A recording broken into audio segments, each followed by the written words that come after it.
Hey everybody, welcome back to the Long Dark Interloper How to Survive. This is going to be day 2 in my quest to teach you guys how I survived my first several days to getting to Forge in the Long Dark Interloper. Yeah, I'm wearing the same thing I was wearing in the last video, and I literally started recording a minute after I ended the last one. I wanted to break these down into days, so people at least saw the first day and didn't have a really long video. I want to make these shorter and informative, while also showing you where to go and how to do things. So, day 2, I'm going to start off by starting a fire. I haven't found any books, so the chance of lighting this thing is pretty low. No sticks yet either. But I want to make some torches before we head out, because I'm probably going to need them. Alright, we ended up actually starting a fire. That torch is really bad, so we're just going to throw that out. Now, as I said at the end of the last video, on day 2, I'm going to be trying to travel. The weather looked good at the end of last episode. We'll have to go out a little bit later just to double check and see if the weather is still holding up. I'm trying to just get as many torches as I possibly can right now though. Let's go ahead and add some fuel. One thing I can add to recommend is to always carry like one piece of coal with you, because the temperature you get from a piece of coal in a fire is super good, and it lasts a long time. And that'll help you if you're in a bad spot and you need to light a fire when you're traveling. Alright, we should have enough torches now. I'm going to make a little bit more water now. I'm not too afraid to travel in this weather.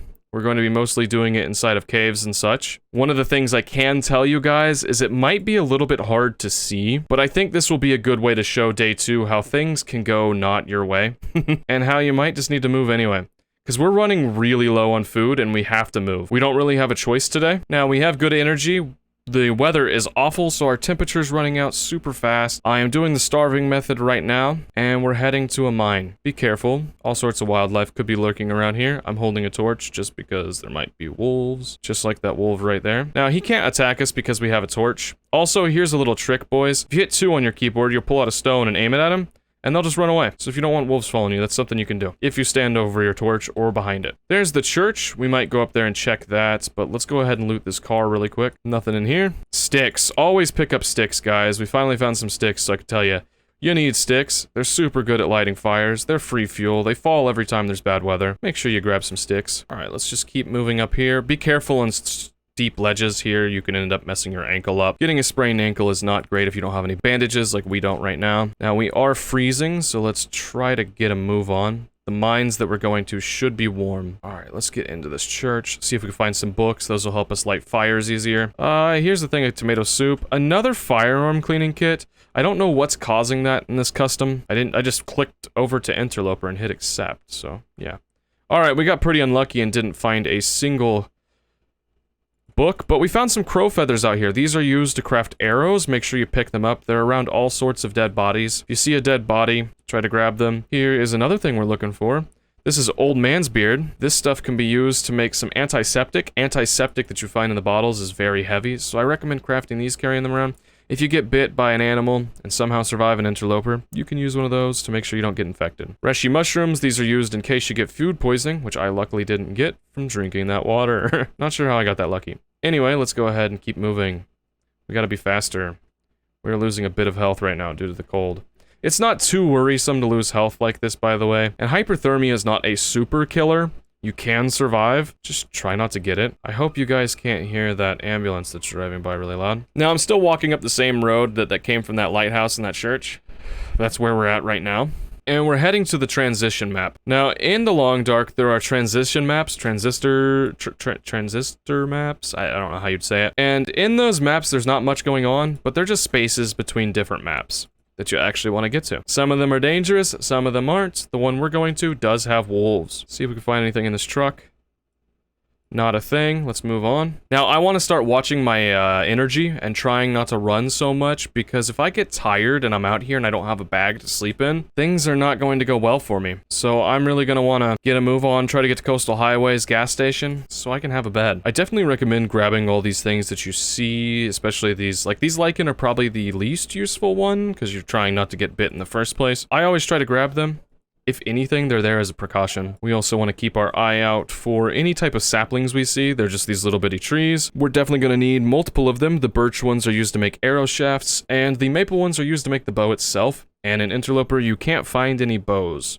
You have to make it on your own, as well as arrows. But we've ended up finding our mine here, so let's go ahead and enter it and head to another map. And just hope that there's no blizzard. Ended up finding some better gloves there. Those aren't bad. Search the rest of this up. Here's some more coal. Now, in this transition area here of this mine, there's going to be a lot of coal, and I really recommend grabbing as much as you can and just carrying it over to wherever you're going, because you can use it to forge. It's the only way to get the forge hot enough to make different things, and you really can't survive too long without at least a knife in this game. Now, this area here isn't very convoluted. It's pretty much just a straight shot to get out. Other mines are going to be much more convoluted and have areas that go to dead ends or other places, so it's kind of just trial and error there. If you get heavy, you can drop stuff. I like to not go above anywhere over 40 kilograms, but of course, as you get tired, which you get tired faster by carrying more stuff, that weight threshold's going to go down even more, and you'll get more encumbered. Then your max carry weight will be like 20 instead of 30, and you'll be moving really slow. But yeah, carrying too much isn't a super big deal. It's always better to probably travel lighter than heavier, but we'll beat up pry bar there. We don't want to carry that. Carrying 2 of those doesn't make sense. These boots here are pretty good though. They do weigh 1 kilogram, but I can use them to break down and get more cured leather. Cured leather is really important to repair your shoes. Let's go ahead and check my weight. I'm at 29 out of 30 kilograms. Make sure if you're relighting torches the way I am to be right over top of it so you don't accidentally use a match. Nothing worse than wasting those. Alright, we've looted this whole thing. Let's go outside and hope that the weather's not too bad. Ah, the weather's nice and clear here, actually. This is really good. It's really cold, but that's fine. Now, this transition map's not really confusing.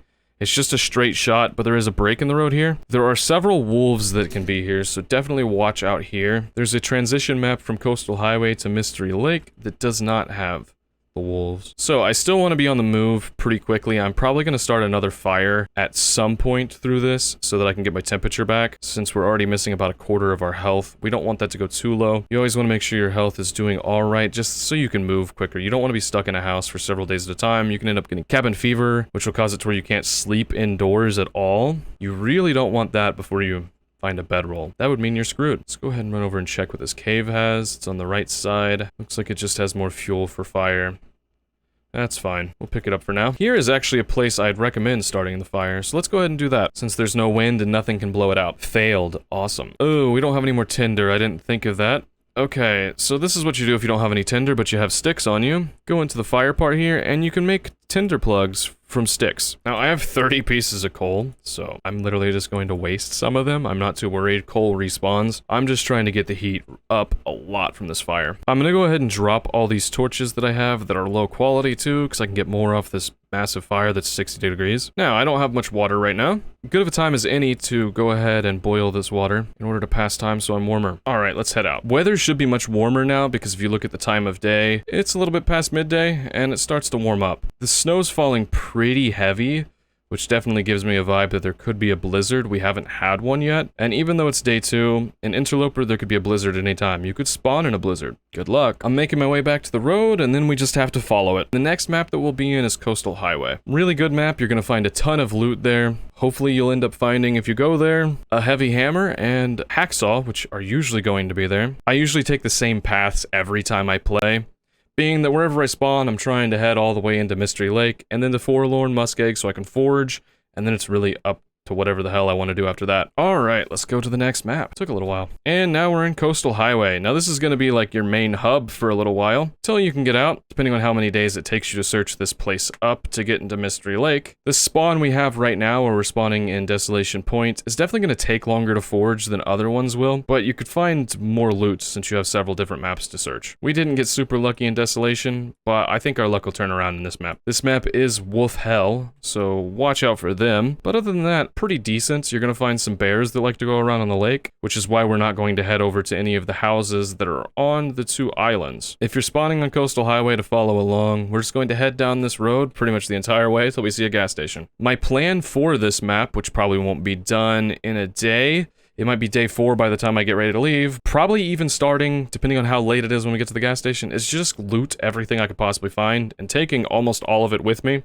which is why we're probably gonna have to lose out on our coal. If you find enough food here, which I always say if, it's so hard, you could go back into Desolation Point, forage at the Rickon, but the chances of you finding enough food to actually do that in Interloper, especially when you can't find cattails very easily on these 2 maps, slim to none. Now, at this turn, there could be houses down here. Most of the time in Interloper, they're going to be destroyed. In easier difficulties, they'll probably be there. There could be a bear over here. It looks like they're all destroyed, so there's nothing over there for me. Sometimes you'll get lucky and there will be a house over there that you can just stay in, though. A lot of the maps on this game have houses that could spawn or be destroyed. It all comes down to what seed you roll. When I'm traveling in a map like this that I'm going to stay in, and I could stay in for a considerable amount of time, I look for things like that deer that's across on the frozen lake. I could end up going and grabbing its hide and guts.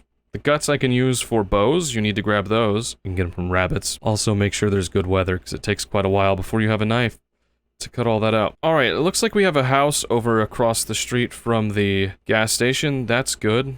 By seeing that area there, we know we're not too far away. Ooh, we can see the bear out there. Way out there. Glad we didn't go that way. That's why I always go to the gas station first day. Now, right up ahead of us is the sign for the gas station and some cars. Looks like we have one house that did spawn here that wasn't destroyed. That's good. Usually there is one. Definitely be careful around here. This isn't a place I'd like to stay very long because there could be a lot of wolves outside your house, and there's nothing worse than trying to exit your home and getting attacked. Oh, literally, there's 2 or 3 of them right beside us. That's... See? Let's go ahead and scare him off with this little method. Get out of here, Junior. Alright, my temperature's getting pretty low, so let's go ahead and enter the gas station. And let's drop off some stuff we really don't need to carry, like these 28 coal. Now, as stated before, I like to keep 1 or 2 of them on me most of the time, if I have them available, so let's keep 2. Right there, I just found a book for shooting, and there's no guns in Interloper, so not very good, but hey, we can use it to start a fire. So I'm going to stay in here for just a short period of time and search it all up, and then I'm going to head over to the house that's next to the gas station and loot it, but I want to get warm before I go back outside again. No point in losing health if I don't have to. Ooh, found some beef jerky. First bit of food we found so far. Another pair of work gloves. What is this luck? Really strange. No hacksaw here. Yeah, we are not getting very good luck on spawns here. Dog food, granola bar. Oh, we're finding a little bit of food now. That's good. While playing, you're going to probably find a cooking pot that you can use to boil water, but the cooking pot's much heavier than 2 cans. The cooking pot holds 1 liter. 2 cans hold 1 liter themselves also. No, maybe the cooking pot holds 2 liters. My bad. But I find it a lot more efficient to just carry 2 cans rather than a cooking pot. It's nice to have a cooking pot, because it cooks things quicker in your base wherever you're staying, but for carrying around, I find it to be just too heavy to actually have any purpose for traveling. Also, here's a little tip. Toilets have water in them.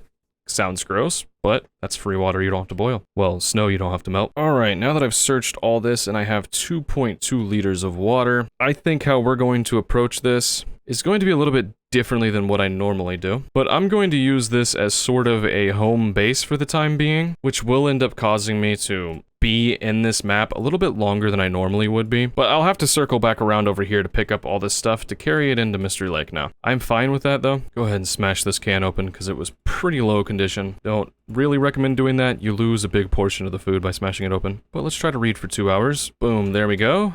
Got 2 hours of that book done. We are very tired now. So, eat food, drink water, and let's sleep. Always try to sleep 10 hours. There we go. Got an electric storm in the middle of the night. By the way, don't travel whenever there's an electric storm. Wolves will not stop at your torch or flare. They will just try to kill you. This is a good explanation of how I normally try to pass time in case I wake up early like I did today. Right here, I'm just crafting some of these rose hips just to pass time and do it efficiently. Waiting in the bed ends up consuming a lot more calories and water than sleeping does. Well, that was day 2, guys. Thank you guys for watching. If you enjoyed the video, drop me a like and sub to the channel. In the next episode, we're going to be doing day 3, where we're going to be probably starting off by lighting a fire and getting some water, since we don't have much. But after that, it'll be time to go ahead and search all the buildings and really everything we can find around here, trying to gather as much loot as we can for survival, hopefully finding some things we need to forge, and preparing to head into Mystery Lake. I'll see you guys next time. Thanks for watching.